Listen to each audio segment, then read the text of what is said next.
Hey gang, Ante here. Today we're going to be studying the Omo Plata. Basically we're going to review a key concept that I think is a really nice one to play with in your live rolling and sparring and see if it helps. Hey gang, anybody that's studied arm locks for very long in live rolling and drilling has faced the dreaded problem of a partner pulling an arm out. There's times in your training where you're going to study this and try to figure out why is this occurring and how do I stop it, how do I deny it and keep the arm bar. And then there's times you're going to study this and say what kind of opportunities come up when they do it, when I cannot stop it. That's today's work. So one option, we go some way somehow to a straight arm bar, but my buddy pulls the arm out. If he's facing away, it's one series. If he turns driving into me, it's another. Now he's facing away. As soon as he does that, I'm rotating to Omo Plata. Very often we triangle this leg and we have him in a control position, right? Double hip and shoulder, right? I call it hip, shoulder, we're side by side and start working our attacks. Whatever your grips are, whatever your entries are, that's awesome. There's a bunch of debate, but different ways to do it, and I think that's good. But today's version, we're gonna change this. We're gonna be focusing on a key, simple concept. And I want you to go play with this and see how much it serves you. We're gonna focus on the concept that I think everybody's heard 1,000 times if they study Omo Plata, is put the endangered or the entangled arm's shoulder to the mat. Pin it to the mat as soon as you can, as quick as you can, and with as much pressure. The only thing is the first few reps with your buddies, be careful, make sure you know how much range of motion they have in their shoulders.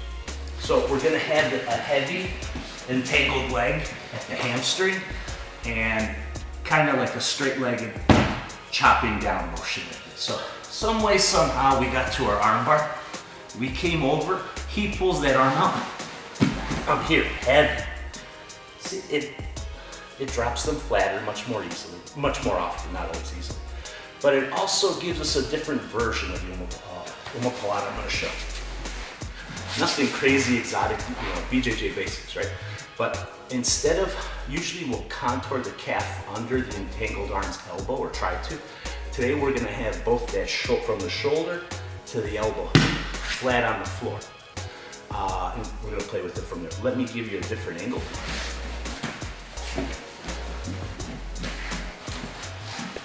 So, some way, somehow, I go to my arm bar here, he pulls his arm out, I'm here. Normally, I like to pick this up and pull my leg under, but today we're heavy with this so that the elbow through I think that's the humerus, the upper arm to the shoulder is heavy down to the floor. When we come here, we keep it there, and I come up to you. Everybody debates, right? It's, let me pull his wrist down. I'm sorry, Carol. Gotta do this a little bit, but your wrist better now? Yeah. Sometimes we'll be up here, we'll be under. Sometimes we'll be like this. Heavy. It's easier to see with a straight leg, but I've gotta eventually come up on this shin. Some people say come up this way. Some people say come up this way. Some people say here, some here. People say a lot of stuff with the Omo Plata. I think it's in part because a lot of stuff works. It's always contextual, like why am I doing this in this context? Why am I doing it in this instance? Today's work, it's a simple Omo Plata. It's nothing advanced, it's nothing tricky.